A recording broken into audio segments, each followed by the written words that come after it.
Welcome, welcome, welcome, everybody. It is the CBC Wisdom Hour number 186 for Tuesday, November 15th. I am Steve Witchell in New Orleans. I'm Tony B coming to you from New Jersey. What's happening? Oh, it's all happening, Tony B. Tony, Oh, it's what always is it? happening. Tony the Best? Is that what that says? Let's put it up there. Might. Tony the Best. I should put Yeah, that up in the beginning always so people know should. who we are. Absolutely. Yeah. Great to be here. Great to have you guys here watching. If you're coming in and watching live, or even if you're watching a replay, come on in and say hello. Tell us where you're from, and we will say hello back to you. And Indeed, we will. bring you into the show, just like Elizabeth, who's right on time always and says, "Hey guys." What's up?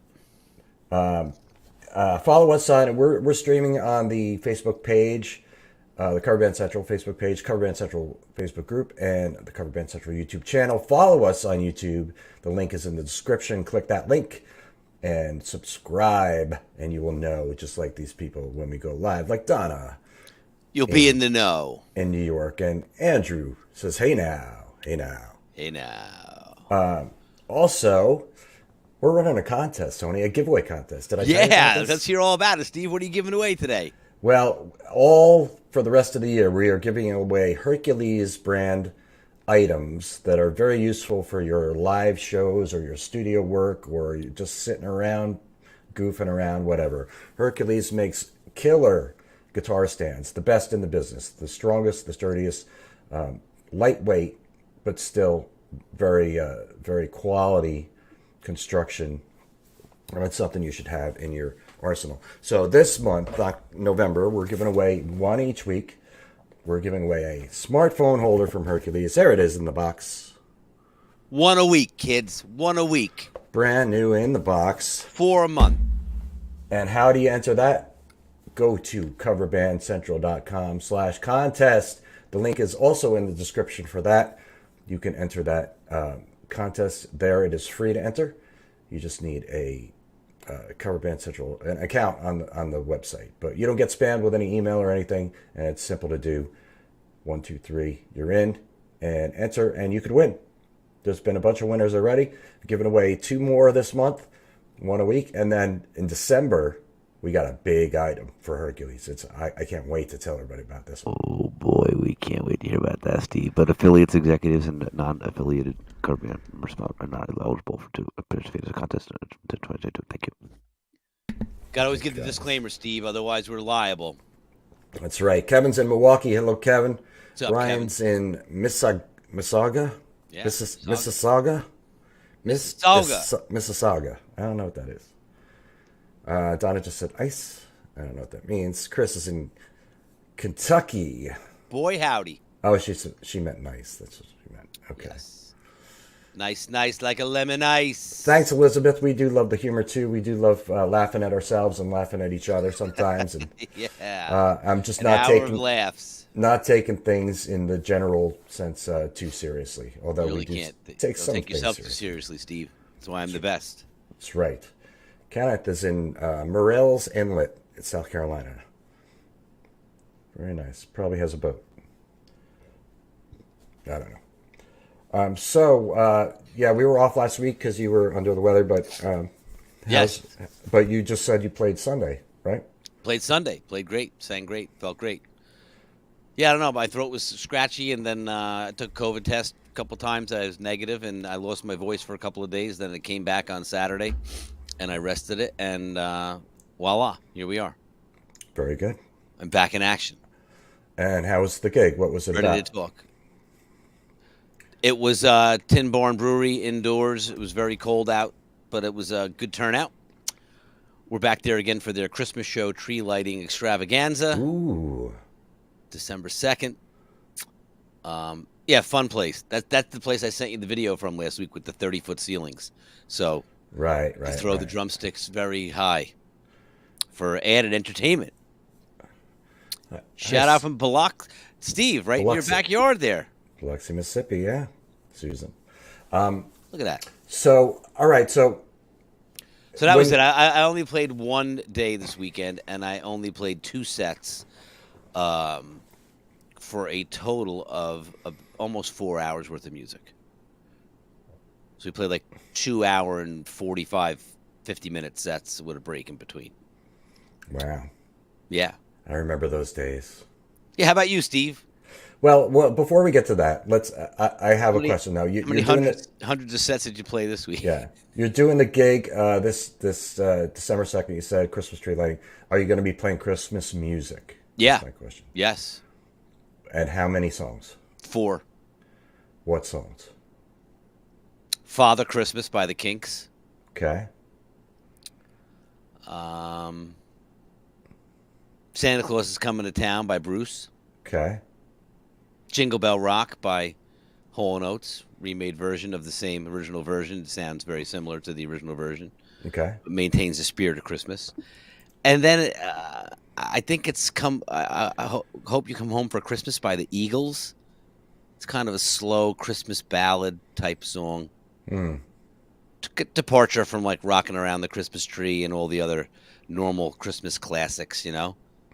Right. Rock it out a little bit. No, not too many bands do the Kinks' Father Christmas, so that's a good one. Right. For like a rockish band, I would love to do Run, Run, Rudolph. Like the Bryan Adams version. Mm-hmm. That's a good one. I don't get to play Christmas songs. That's why I say, and I love Christmas music. I know maybe I'm in the minority there, but I love it, and I love playing it if I get a chance to. Yeah. Well, the Christmas tree lighting, they probably have about 500 people in the building. And then, as we're playing and the tree is being lit, it erupts into all kinds of fanfare, much like the Grinch Who Stole Christmas when Christmas is restored and the Whoville is in celebration. That is much like what the Tin Barn erupts into upon lighting of the Christmas tree. Wow. It's very special. Yeah, I'm playing day after Thanksgiving, too, at a different venue. And then we'd play another Christmas show the weekend before Christmas, the 17th. So we got a bunch of gigs left coming up for the end of the year. Should be fun. Very nice. Yeah. What's up, Desiree? Desiree's in Cloud, Minnesota. From the Cloud, Minnesota. The Cloud. You live in the Cloud, Steve? Sometimes. What's it like? It's humid and foggy. Is it sketchy like The Matrix? I guess you could say that. Okay. Sounds like a fun place to visit, but I don't know if I'd want to live there. Yeah, you would. I'll definitely check it out. Yes. So, so somebody jumped on this already with the topic that I chose, and we'll get to your commentary in a second. But my weekend was similar to, of course, we didn't talk about last weekend because so we got 2 weeks to catch up, Steve. So what happened 2 weekends ago? Anything to note? Anything of interest? Anything spectacular? Nothing that stands out right now, other than it's the same schedule that I've done, that I did that first week.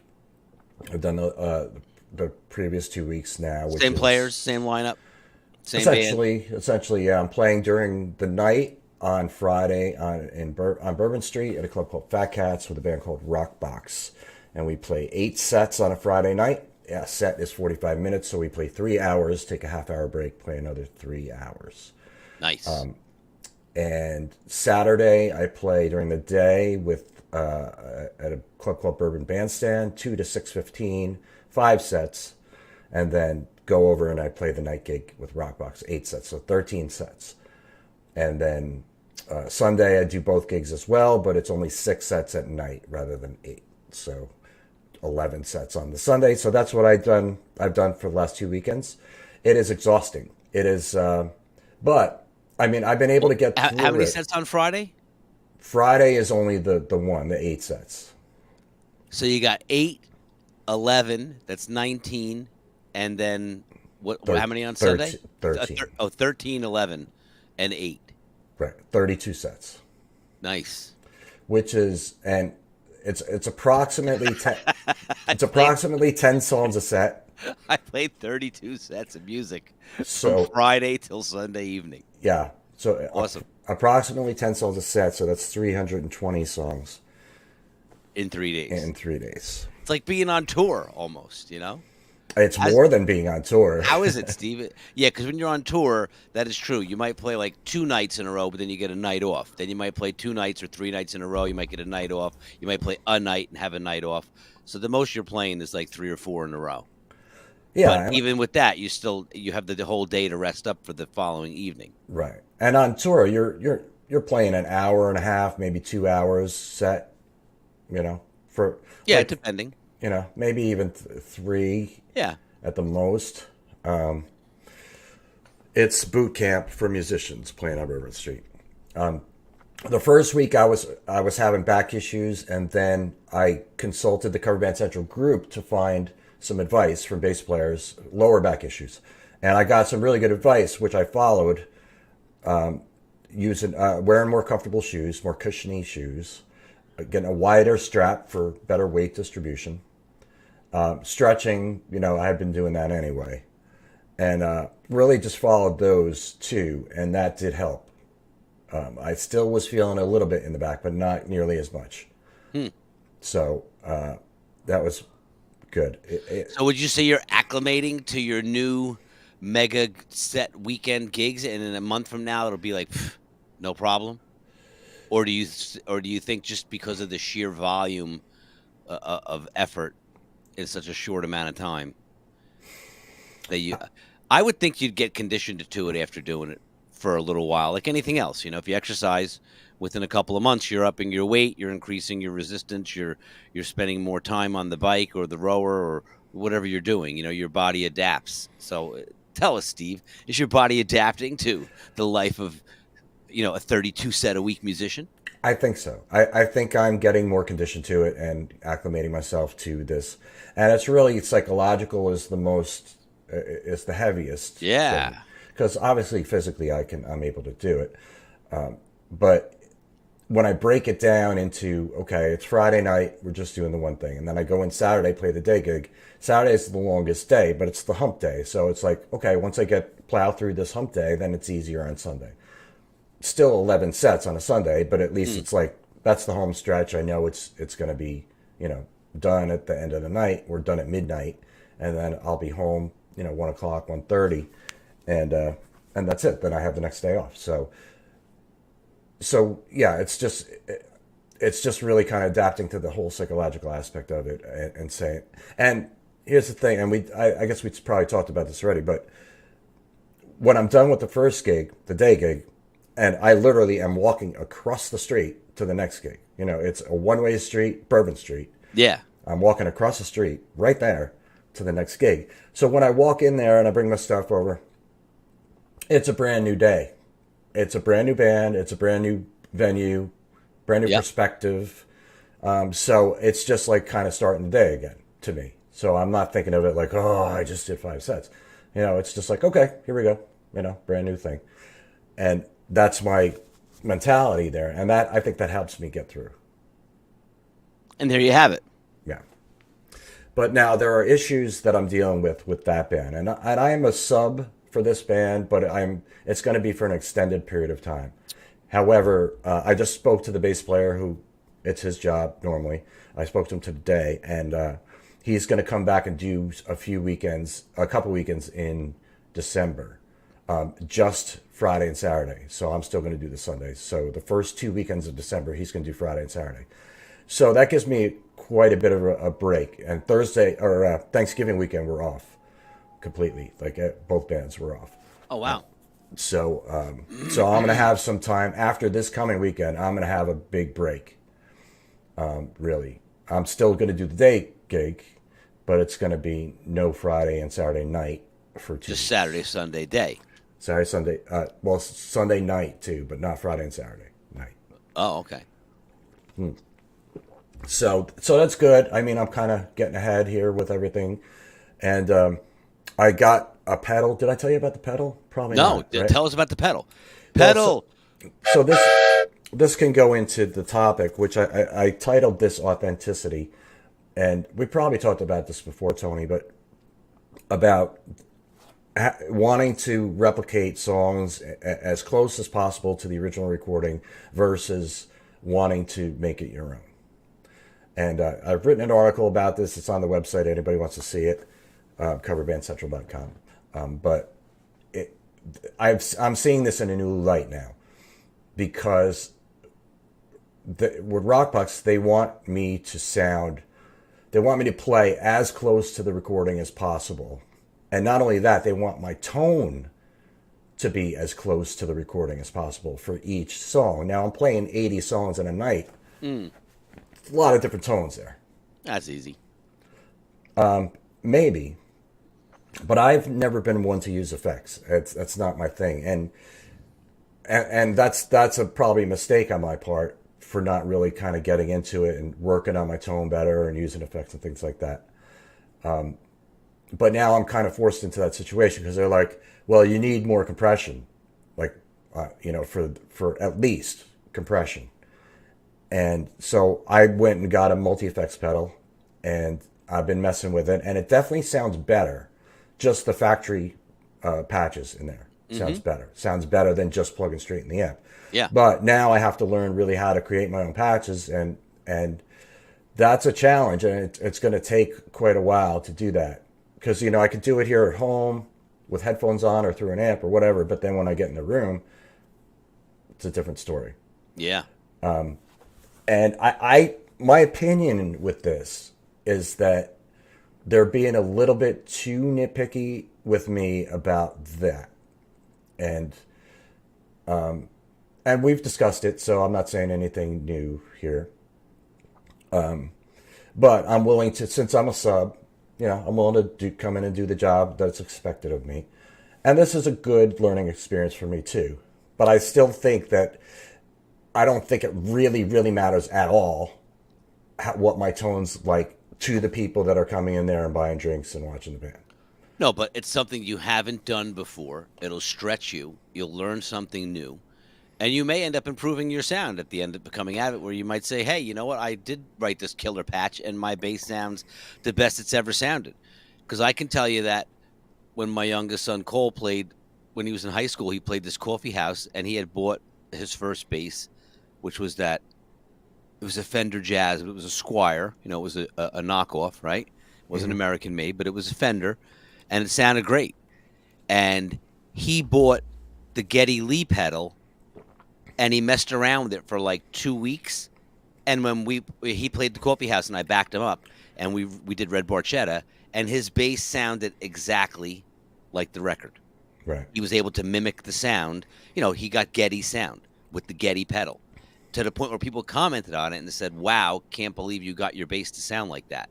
And it was really just that single pedal. He had no other effects on it. So it made a big difference from just his normal sound, which was good to begin with.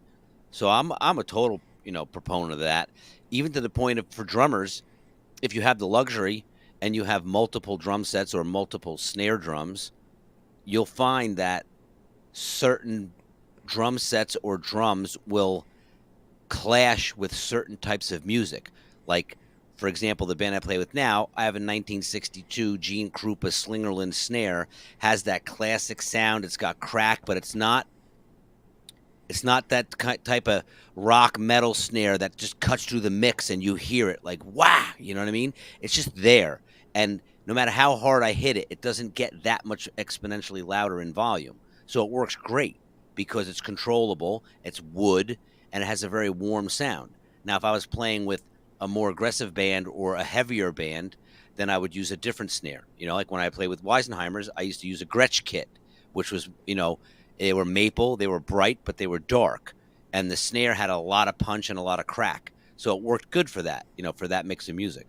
But I think sometimes you tend to, depending on, like I said, drum-wise, you wouldn't think so much. But if you play a certain genre of music, like 80s, for example, there's a certain drum sound that comes with the 80s, right? And you're not going to get that out of a modern DW drum set, You need like an old Tama or an old Yamaha or something from that era that all those guys were playing at the time to kind of replicate that sound. The further back you go into 70s and 60s, it's more of a mishmash of stuff because there was no real leading drum manufacturers that were on the forefront other than, Slingerland and Ludwig, and then Tama and other, companies started to come out of that, Right. So it's interesting that you say that because even though there's not effects pedals for drummers, so to speak, you can do a lot to enhance your sound. Yeah. And that's the authenticity, Steve, of why I am the best, because I am the best version of myself. That, as you should be. Yes, as we all should be. Yes. So when they say, Tony, what are you the best at? I say, I am the best at being my most authentic version of myself. Right. So today I present my best version to you, Steve, to the world of Cover Band Central. This is the best you've ever seen of Tony It's V right here. much appreciated. Okay? Yeah. Yeah. Thank you. Appreciate it. Yeah. So, all right. So, like David said, it really depends on who you're working with. The average punter comes out for a night of drinking or dancing, really Yeah. won't be as fussy. 100%. And you know, the audience on Bourbon Street is mostly people that are out partying. Yeah. But Rockbox does have their regulars too that come and stay the entire night or most of the night. So those are the people I think they're thinking about, and they just wanted to. It's tough because it's a band with basically the same members for the last 8 years, and they're very, very used to each other, very used to how the other bass player plays and sounds, and he is somebody who is very into sound. He's a techie guy. And more of a gearhead than I am, and it's somewhat jarring to have somebody else come in and not sound that way, and that was communicated to me right off the bat, like it sounds very different because Yes, correct. So Hey, so that's a great thing too, though, because the band is holding itself accountable to a higher standard. You're in a situation that's making you stretch outside your comfort zone, yes. and that's how we become, our best versions of ourselves, right? By trying new things and striving to be different. Because you probably wouldn't buy, an effect pedal for yourself just to experiment with it or try it. So it's like when someone else in the band is forcing someone else to do something, it elevates everyone. When there's other elements brought in, you can elevate one person in the band, which has kind of like that ripple effect where it elevates everything. Yeah, agreed. And I might have done that, and in the past I've considered it, and I just never made it a priority. I was always just like, okay, go to the gig, amp, plug in, boom. And adjust the sound on the amp, whatever, but make it sound, to my liking, and that's it. And so, but there's other people in the band this band, Rockbox, that will jump on bass, and I can go out in front and listen. And when that's happened, to me, it sounds great. I go out front, I listen to the whole band, listen to the bass. Bass sounds great to me. I'm not digging too much into the details of the sound, but they've also been listening to the sound for 8 years, Steve, like you Right. said. So they have a certain expectation of what they want, and if you're a sub, that's what they want. I remember when my friend Joe Bergamini used to sub for Chuck Berge on Broadway, and the first thing the conductor said is, "What we want is to not know that Chuck's not here." right. And that's challenging. We want it to sound exactly like it sounds every night, regardless who's playing drums. Right. So, and I agree. There's no coloring. There's no adding your own stylistic things. There's no licks. You play it. You play the show the way the show is written, and you play it exactly the way that they want you to. Right. And you're, in essence, like you said, you're a hired professional performing a job. So they're not really looking for your input, in that particular regard, other than the fact that you're capable of delivering the goods, but they want to manage how you deliver it. Exactly. And they're super cool about it. Nobody's jumping down my throat about it. No. Offering suggestions. And that's why I was proactive. And after the first week, I was told that. So I just got it right on it. I said, okay, I'm going to get a multi-effects pedal. Have you taken the pedal to a gig yet? Oh, yeah. Yeah. For the last 2 weeks. Yeah. I'm sure they're appreciative of that, too, to be like, oh, wow, Steve took our recommendation and he's already on it. Yeah. And I spoke to the bass player again today, and he's going to come Friday early, and I generally get there early, usually before everybody else, and he's going to come and help me dial some things in. I'm going to still work with it over the next couple of days, but he's going to come and help me dial stuff in. And, he's super generous, with his time and sweet guy and very knowledgeable. So, yeah. It is outside my comfort zone, but yes, I can learn a lot and grow from this. So, but that's the great thing about the community of musicians, Steve, right? The guy is, like you said, he's willing to help you, whatever you need to be successful. There's no competition. There's no jealousy. There's no, you know what I mean? It's just everyone's friends and let's help each other. And whatever you need, brother, I got your back. I'll help you get your sound down. This way the band sounds good even when I'm not there. Yes. You Yeah, know? it is. It is nice to have that, and he really, it's his band essentially, and he really cares about the product overall. So yeah, he's willing to do that. Yeah, and he But- wouldn't have entrusted you with the gig if he didn't think that you couldn't do it. right, That you wouldn't represent, right. Either that, or it's like, well, he's the best we could find. I don't know. Hey, we call 17 other guys and they didn't answer the phone, Steve. So are you Right. available for this gig potentially? Well, you were last on our list, but Yeah, it was the last you're the day only one everybody available. around. So, what are you Yeah, gonna I'm do? good. Yeah. So, but then there's the songs too, and that was the topic.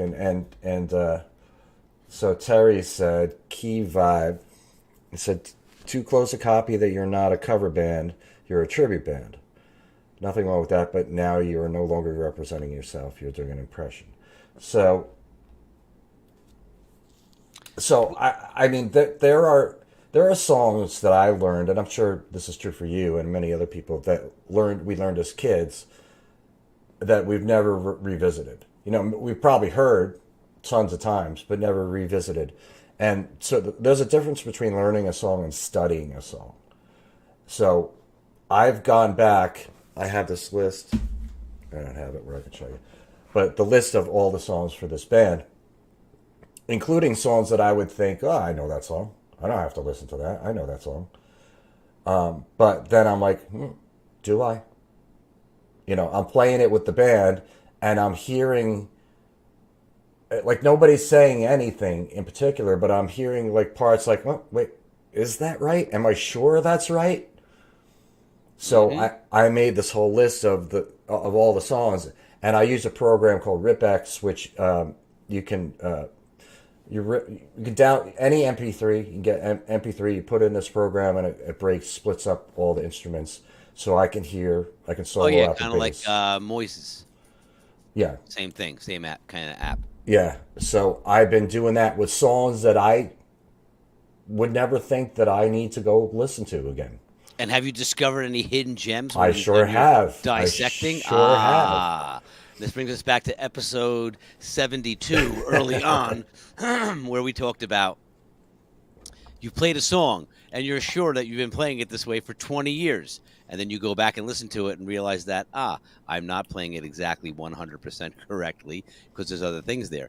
But I'm always a fan, too, of going back, not only, Steve, learning the song, but when you go and learn a cover song, how often do you go and listen to maybe try to find 3 or 4 live versions of that song to see how the band did it live? Because a lot of times you listen to what the drummer's doing and it's not anything close to what he did in the studio, or the tempo's usually like 15 BPM faster than it was on the record, or the real guys who want to duplicate it play it pretty close, but there might be a subtle nuance, so that's always a good indicator of how much you can stretch, or to Terry's point, how much of your own personality can you put into it and get away with it without it not sounding authentic. Right.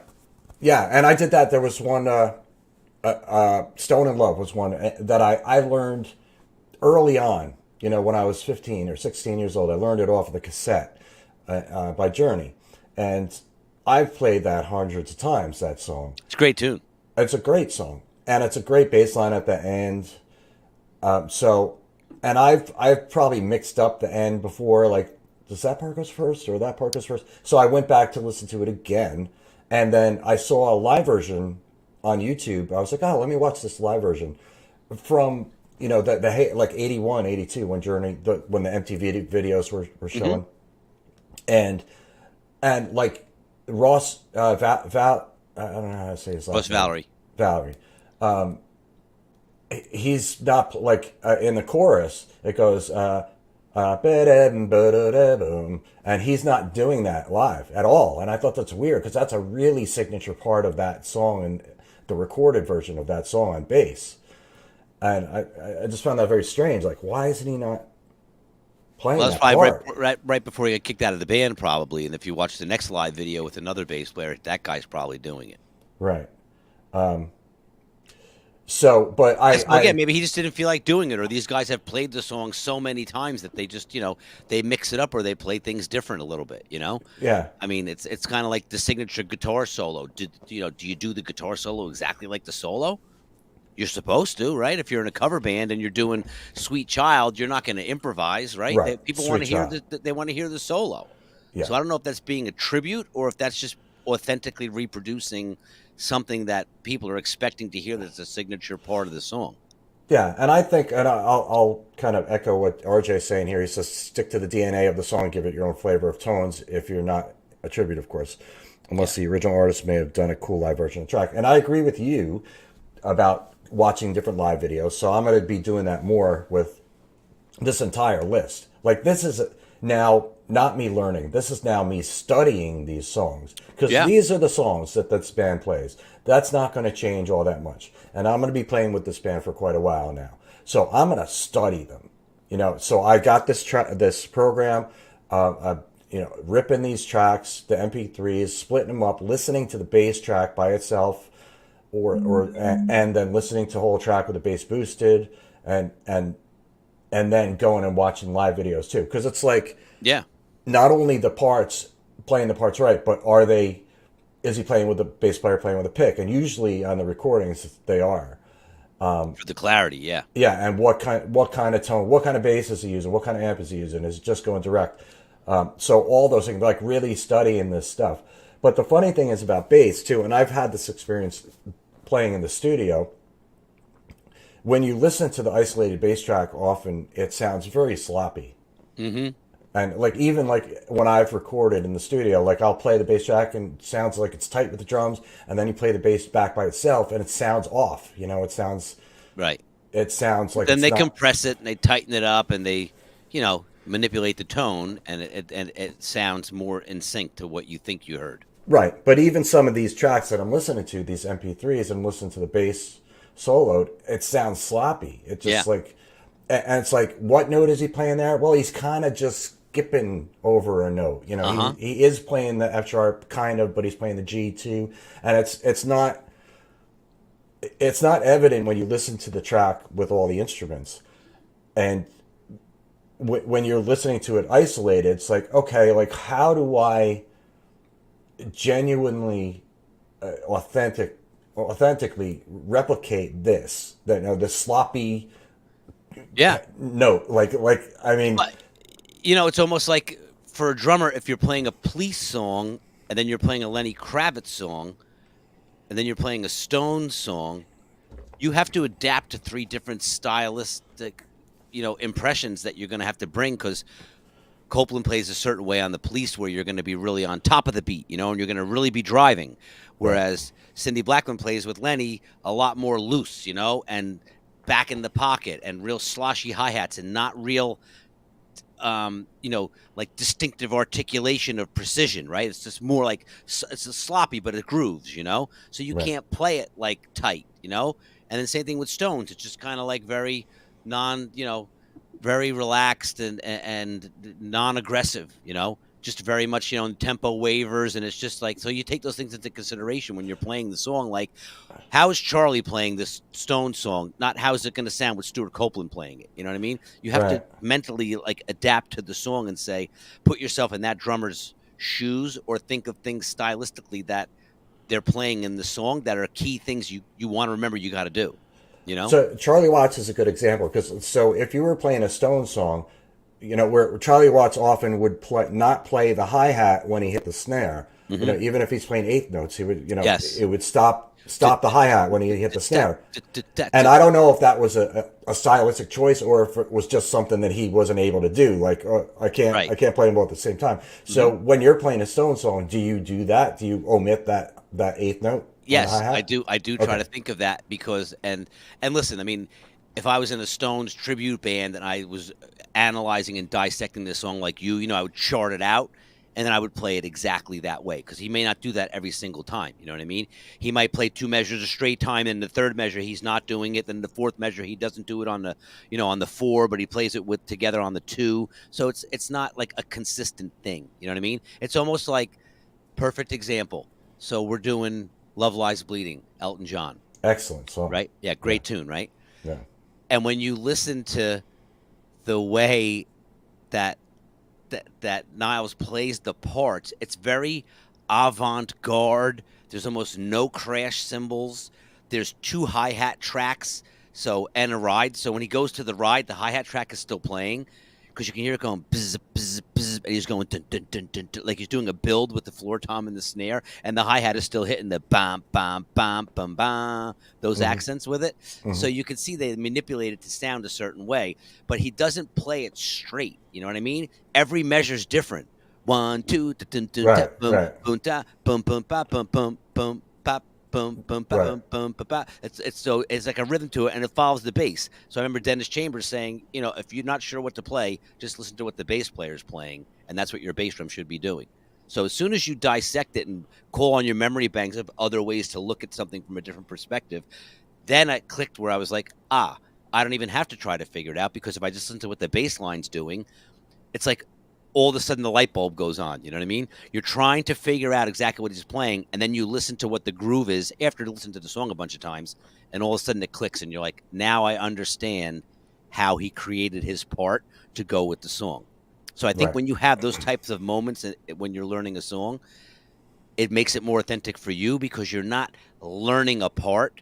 You've kind of had that epiphany where you're like, I understand his creative mindset Right. when he made the part, and that makes it easier for me to play it now, because I see, now I see how it fits together, Right. and then it becomes easy to play.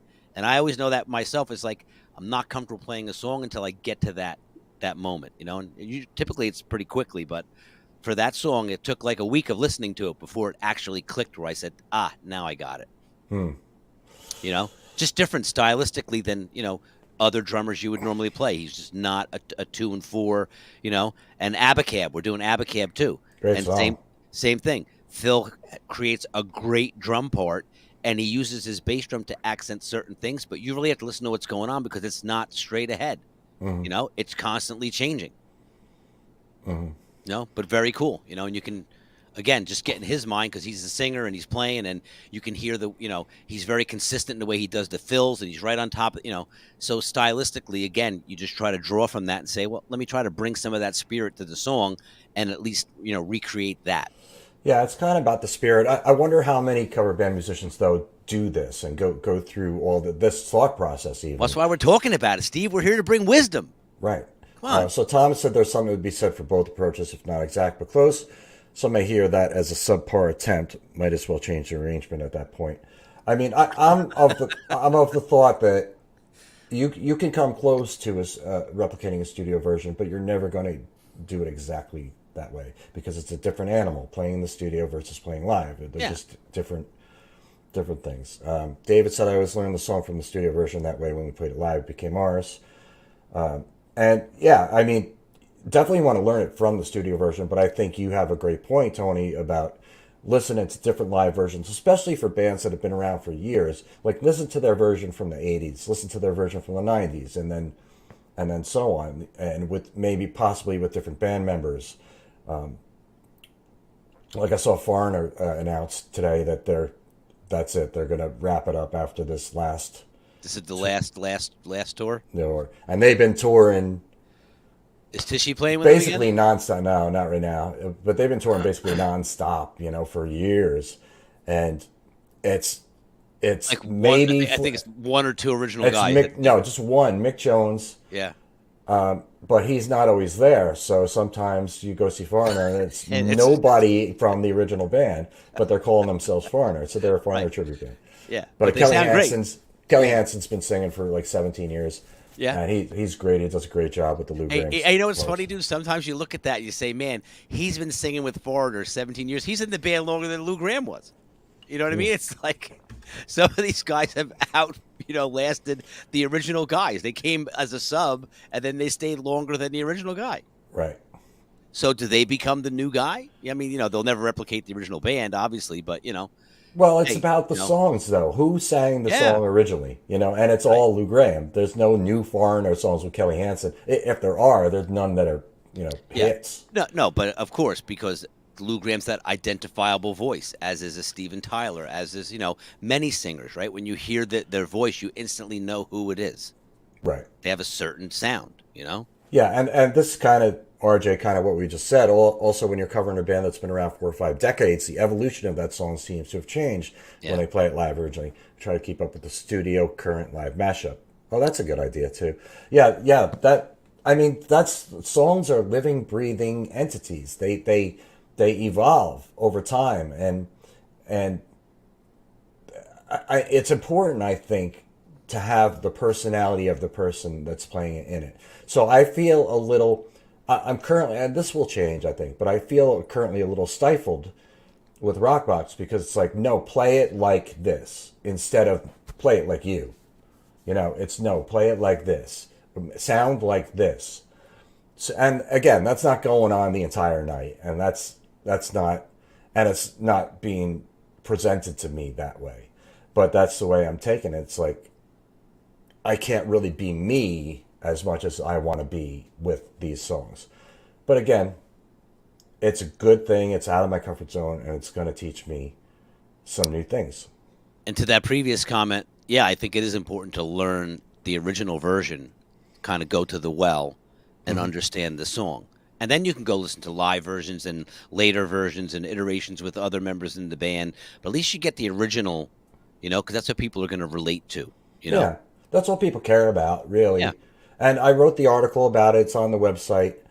I wrote that article years ago. But the important things that you need to stick to, the lyrics, signature licks, or solos. Tempo, it is tempo you can change maybe, but the general tempo you want to stay with. But the words, that's what most people are not out there like, yeah, and humming the bass line. They're out there, yeah, right. They're out there singing the words to the song. They don't care. Most 99.999% of the people that come to see the band play do not give a flying F about my bass tone. Right. Or if I'm playing with a pick or not, or if I'm playing the right note here or not. They don't even notice. It also depends on the song too, Steve. Like if we do Good Times, Bad Times, I mean, I play it exactly like the record. You know what I mean? Try to pay homage to John Bonham by replicating his exact drum parts the way he played them. No embellishments, no isms, no personality in there. Just thinking about how he played it, and again, the groove that it has and the feel at that tempo. And the fills and the single kick with the doubles, things like that is what makes the song sound authentic, And if you play it too fast, it doesn't have the right groove to it. Right. But I mean, like you said before, when you play live, you usually play a little faster. Most bands do just because of adrenaline. And some songs though you find you play slower. Brown Eyed Girl is one that bands generally play slower than the recording, because you listen to that recording, it's pretty fast, that song. Yeah. But most bands play that slower. And there was one that was pointed out. Oh, China Grove by Doobie Brothers. We play that, and the guitar player the other night said, "I just heard this song on the radio or whatever, and it's fast. It's faster than we normally play it." Oh yeah. So we played it right there, and then we played it faster. So, which felt good. That song fast, it feels good. So, like Adam said, same can be said for bands like Journey or Kiss. Even Queen. Kiss is missing a few of the former members, and other two are missing their signature singers. Yeah. At that point, you're listening to a cover band posing as the original band playing. I mean, Kiss without Paul Stanley and Gene Simmons is not Kiss. Again, identifiable vocal, right? You hear Paul Stanley, you know it's Kiss. As soon as you hear his voice, you know it's Paul Stanley. Queen without Freddie Mercury. Yeah, same thing. It's just not Queen, man. No, and I like Adam Lambert. Did a great job. The band sounds great. It's just it's not the original band. It's not chemistry, Steve. Like we've talked about, episode 111, I think it was, or 112. When you get into a band and you find certain elements and personalities that click and it just works, once you disrupt that arrangement, it's not the same again. You know, Not the same. like original Guns N' Roses lineup, right? As soon as you start switching people out, it's not the same anymore.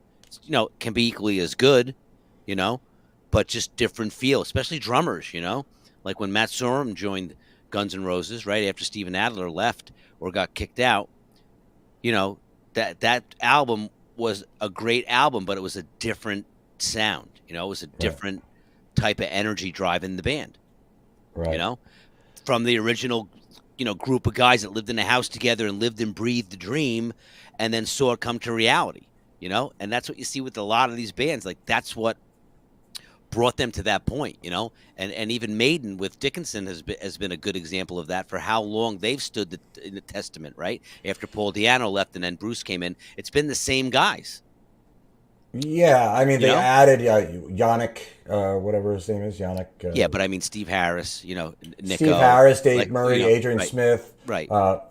Nico McBrain, Yep.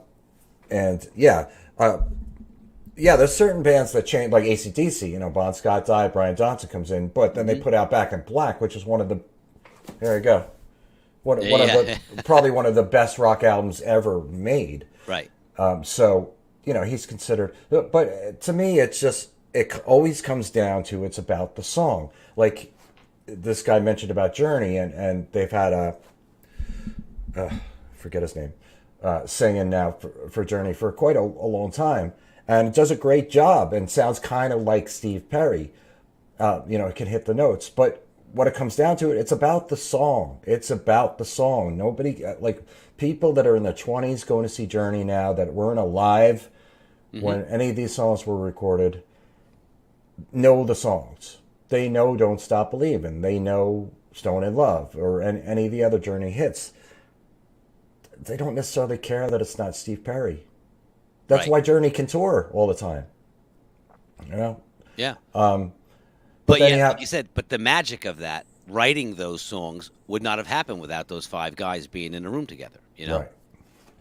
All right. So Adam said, as a musician, if I want to hear a true representation of the song, I will just listen to it on Spotify. The real point of going to a cover band is to hear their interpretation of that song.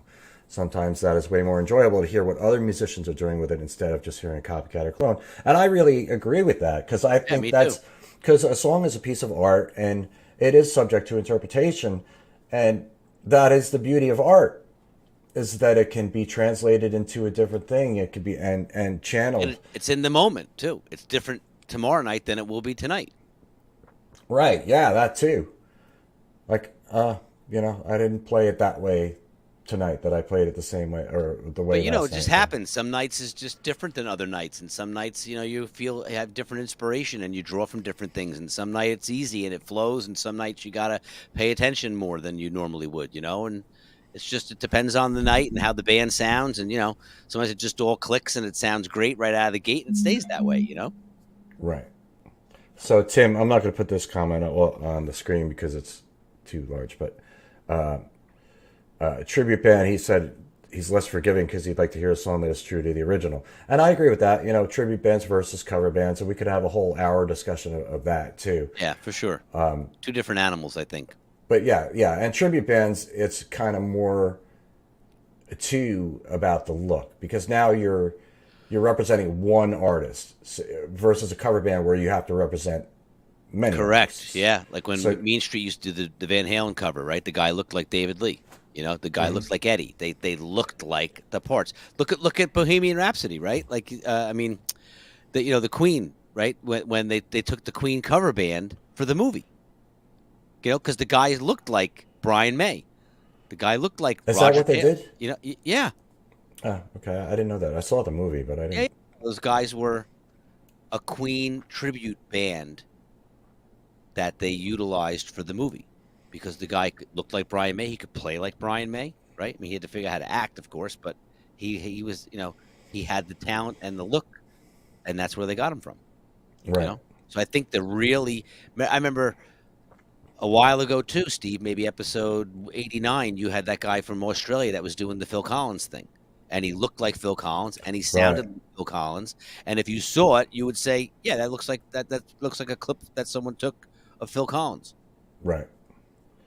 You know, sounded exactly like him, looked like him. I mean, had the mannerisms. It was like a tribute band. You know, it was a Phil tribute. Beverly said she saw a show with the Rolling Stones putting a different spin on themselves. Spin themselves. I guess that's what she meant. And yeah, I mean, if you're the original artist, you have, creative freedom to do whatever you want. Sure. If it's your song, you could play it upside down if you want. It doesn't matter. It's your song. I think it depends on the band too. You know, like you had said, when you would go to see Rush, you went to see Rush to see them perform the song note for note perfection, like it was on the record. You know what I mean? Right. And they very rarely deviated from anything. You know, they played it exactly like it was. Right. But that was what was expected. You know, it wasn't until later years that they started improvising more and stretching and, like you said, doing more of what they felt like doing with songs, and not playing them so exact anymore. Right.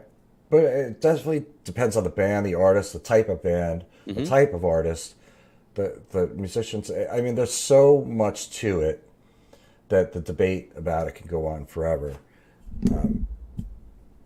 It's all about the music. It's all about the song. It's about what kind of joy do people get from it? Are they gonna focus on that guitar player is using a Marshall, but it was a Fender? No. I mean, maybe some people, musicians like in tribute bands, maybe, right? Because you're not playing the authentic instrument that they used, right? Right. So musicians would, musicians might, but you'll go in fans with your arms folded. Wait, that's not the. He used a 35 millimeter pick on that, not a 28 millimeter pick. People like that have too much time on their hands, or they uptight about something else. Gilbert said it's all about the song as it was written and intended by the band. But I will go with the word spirit, like you used, the spirit of the song. What is the spirit, trying to say? What is it trying to convey? Of the words, the feeling of it. What if that's there? Then none of that other shit matters. And it's the emotion too, right? Like if you do a U2 song, you can't just sing it like off of a tablet as you're reading the words. You need to have all those inflections that Bono puts in his voice and all that breathy, kind of distress. You know what I mean? Mm-hmm. To make it sound authentic like that, because that's how it's so exaggerated the way he sings it. If you listen to it, it's almost theatrical in a way, and very few bands when they cover U2 will do that, and that makes a big difference. That separates, like you said, vocally trying to mimic or sound like the vocalist on the original track is going to be more striking to an audience than the band playing it perfect, but the singer not sounding anything like the original guy. And that's probably the most challenging of all is the vocals. Like to get a singer that sounds just like the singer for the original track is virtually impossible. Right. I mean, you get people that are maybe close, like the dude for Journey is. Like he's close to Steve Perry, but it's not exact. You can't be exact. Right. Everybody is unique. Like Tony the Best, man. Right? That's it. I'm the best version of myself. You can't be a better version of me, just like I can't be a better version of you. Nobody can be a better version of you than you. And that's right. People can try, and imitation is the sincerest form of flattery, right? Yeah, but everyone has been given some sort of special, unique, there's only one Steve Witchell in the world. There's only one Tony B in the world, yeah. But to that extent, you know what I mean? Like everyone has a unique perspective, skill set, talent, perception, interpretation of the way that they're going to play their instrument. You know what I mean? So as musicians, it's something I was always taught at a young age is like, don't be in competition with other drummers, befriend them, learn from them. If that guy's way better than you are, then understand why and what can you learn from him to make yourself better, not be discouraged or, that guy's not that good. Like, when you're a young player to have egos, like, that, you see a guy who's clearly better than everybody else. You're like, he's really not that good, and the few guys that are like, what are you talking about, man? The guy's killing it up there, shake the guy's hand when he comes up the stage, pat him on the back, tell him, dude, that was fucking awesome. great job, man. So inspiring. And then go up and do your thing. And you may not have the same chops as that guy, but you may have a different feel, or that guy may just be in the stratosphere and you're not ever going to be that good, but you go up on stage inspired to reach for something or grab onto some of the spirit of his greatness that he just, performed in front of you to make you now excited to play your part. As soon as you get discouraged that maybe my part's not good enough because I just saw his guy, this other band, that's the kiss of death right there. You know what I mean? Mm. Because it's not going to be the same, Bonham, Bozio, Portnoy, Neil Peart, any of those guys, you can't say, oh, that guy's the best, They're all so radically different in what they do. They're all super talented, and they all have a special gift that, none of them can do what the other guy does. Right. They are the best versions of themselves. Like Adam said, no one will ever replace Freddie Mercury, but Adam Lambert does great. And I agree. Yeah. But again, I'll just say it's all about the songs. That's because there's great Queen songs. There is. So if you have somebody that sings it well, then there you go. People are going to enjoy it. Mm-hmm. Beverly said, like Beth Hart at the Kennedy Center honoring Buddy Guy. It was beautiful to watch him nodding his head and smiling. She did him proud. Buddy Guy, one of the most incredible live shows I've ever seen. Buddy Guy playing, and I've seen him, let's say three times. But the first time I saw him just blew my mind. Yeah. It's just an incredible talent. Just small room, had everybody in the palm of his hand. Unreal. Kind of like Dave Matthews when you go see Dave Matthews by himself. Like, I've never seen him by himself. He's just totally, he sits down, he's super comfortable, and the music just comes out of him. It's almost like when we were watching Get Back. McCartney just sits down at a piano and just starts. The music just comes. He channels it right out of him. Yes. So cool to experience something like that. Yeah.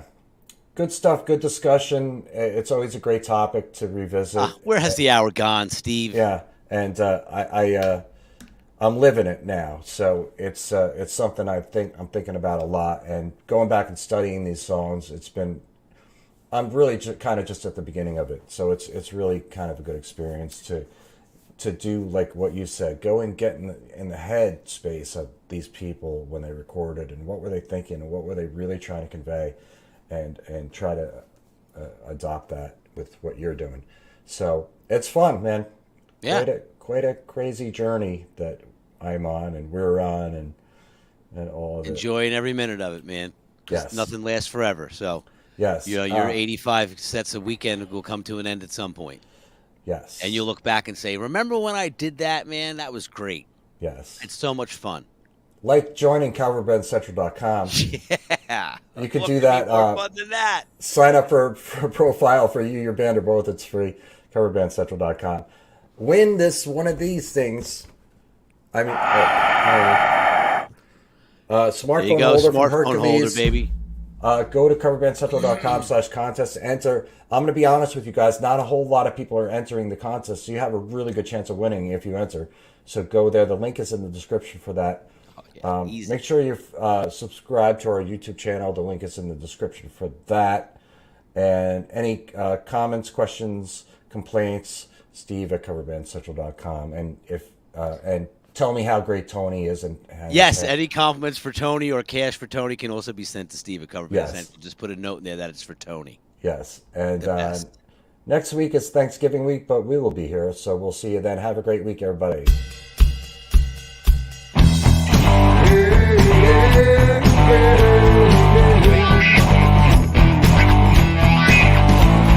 Central.